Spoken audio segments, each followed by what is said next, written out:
Selamat siang Bapak Kepala. Baik, selamat siang. Bagaimana kabar hari ini Bapak? Hari ini kita baik, semua baik. Puji Tuhan karena hari ini kita sehat-sehat Bapak. Hari ini kita wawancara tentang pengambilan keputusan berbasis nilai-nilai kebajikan sebagai pemimpin. Ya. Pertanyaan yang pertama, bagaimana Bapak mengidentifikasi kasus-kasus yang merupakan dilema etika atau rujukan moral?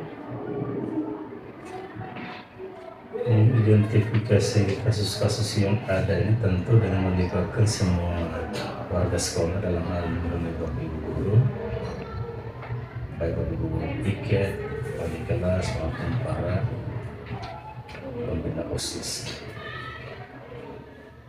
Seperti itu. Terima kasih Bapak. Bagaimana Bapak menjalankan pengambilan keputusan di sekolah Bapak, terutama untuk kasus-kasus di mana ada dua kepentingan yang sama-sama benar atau sama-sama mengandung nilai kebajikan? Ya, dalam pengambilan keputusan tentu sebagai pemimpin harus memperhatikan prinsip-prinsip dasar dalam satuan pendidikan, di mana kita mengutamakan kalau bisa keputusan yang diambil tidak mengecewakan salah satu pihak. Terlebih hal ini kalau terkena pada peserta didik, sedapat mungkin kita berupaya untuk lebih memihak kepada kepentingan daripada peserta didik sendiri. Baik Bapak. Kemudian langkah-langkah atau prosedur seperti apa yang biasa Bapak lakukan selama ini? Yang kita ambil itu pertama tentu salah satu langkah kita mengidentifikasi dulu. Setelah kita mengidentifikasi dari kasus-kasus yang ada, terus kita membuat daftar, semacam daftar jadi hal mana yang perlu kita menangani secara langsung tergantung kasusnya, atau mana yang kita bisa melibatkan sesama guru ataupun pegawai yang diberi tugas dan tanggung jawab yang sama. Dan pada prinsipnya tetap kita kembali bahwa semuanya itu tentu mengarahkan kita untuk menentukan pilihan sehingga sampai pada keputusan akhir, dan setiap keputusan tentu diperlukan refleksi kembali apakah yang kita lakukan itu benar-benar sudah pas atau belum. Ya, pertanyaan yang berikut, kira-kira hal-hal apa saja yang selama ini Bapak anggap efektif dalam pengambilan keputusan pada kasus-kasus dilema etika?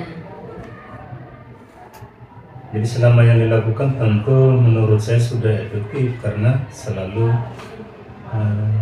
mengutamakan komunikasi positif berbasiskan data yang disampaikan oleh setiap warga sekolah. Selanjutnya, hal-hal apa saja yang selama ini merupakan tantangan dalam pengambilan keputusan pada kasus-kasus dilema etika? Ya, tantangannya memang karena berkaitan dengan kasus yang dilema etika ini kan, kalau mau dilihat secara sepintas tentu semua sama-sama memiliki kebenaran. Namun dari semuanya itu tentu kita harus benar-benar bijak sehingga jangan sampai mengecewakan salah satu pihak.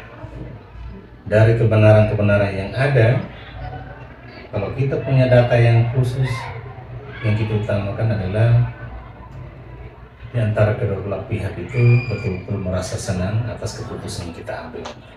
Ya, artinya kedua belah pihak itu sama-sama saling berkolaborasi. Ya. Lalu selanjutnya, apakah Bapak memiliki sebuah jadwal tertentu dalam sebuah penyelesaian kasus dilema etika? Apakah Bapak langsung menyelesaikan di tempat atau memiliki sebuah jadwal untuk menyelesaikannya? Bentuk atau prosedur seperti apa yang Bapak jalankan? Berkaitan dengan penanganan kasus ini kita lihat konteksnya dulu. Kalau ada yang ringan, sedang, tentu membutuhkan penanganan langsung kalau misalnya kita sudah mengetahui. Tapi kalau dirasa agak berat tentu harus ada tahapan-tahapan melalui teman-teman yang sudah kita percayakan, baik itu wali kelas, piket maupun para pembina khusus hingga pada guru BK. Tahapan-tahapan itu harus kita lalui kalau memang kasusnya dirasa agak berat dan harus membutuhkan kesempatan atau komunikasi timbal balik di antara semua warga sekolah. Selanjutnya, adakah seseorang atau faktor-faktor apa yang selama ini mempermudah atau membantu Bapak dalam pengambilan keputusan dalam kasus-kasus dilema etika? Faktor yang mempermudah itu tentu yang utama itu bahwa kita percaya bahwa semua orang yang ada dalam hal ini, semua warga sekolah baik siswa maupun murid, tentu pasti ada kekurangan.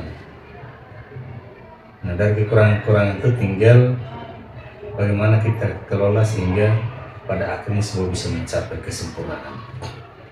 Itu faktor penting, dan tetap berprinsip, memegang teguh prinsip bahwa yang kita perbuat atau yang kita lakukan itu harus benar-benar tetap berpihak pada peserta didik. Pertanyaan terakhir Bapak, dari semua hal yang telah disampaikan, pembelajaran apa yang dapat Bapak petik dari pengalaman Bapak mengambil keputusan dilema etika? Ya, selalu sebagai pimpinan selalu merasa diri bahwa kita itu manusia yang tidak sempurna, maka tentu kita membutuhkan sesama kita yang lain dengan bangun komunikasi-komunikasi yang positif di dalam pengambilan sebuah keputusan. Ya, terima kasih Bapak sudah meluangkan waktu bertemu dengan saya